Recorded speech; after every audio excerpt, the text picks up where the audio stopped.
Hi, it's me again with Corel Draw Tips and Tricks. Today I've already made two videos on this. I did the blend, then I did object to path, and then I started thinking about Eskimo has a free macro that's called circles on a curve.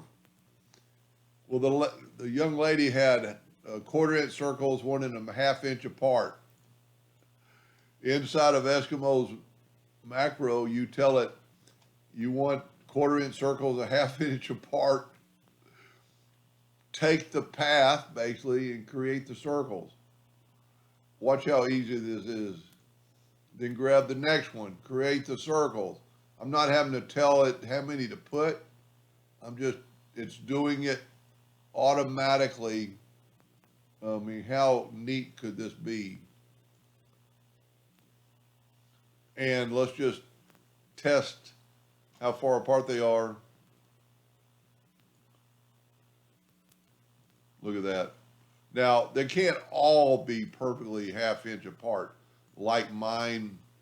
I got really lucky today. See, here's 0.49. 0.49. Because this, the space isn't divisible. So 0.49 is close enough. But how easy was that?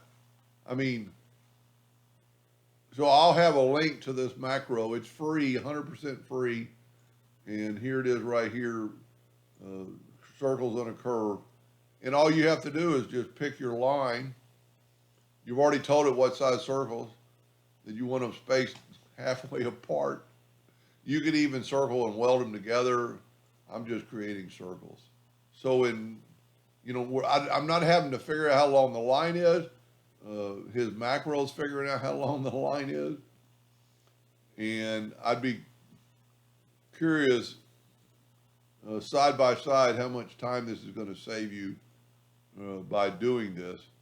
Now, I'm going to do one more line, then we're going to figure out one or two more lines.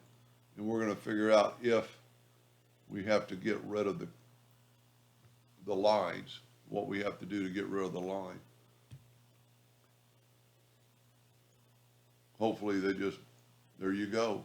Just go through here, take your pick tool, don't pick on a circle, and just delete your lines. And maybe that's the weld part. It would actually weld that together. That is pretty cool. So I'll have a link to this at the bottom of the video. Hope that helped. Thank you for watching.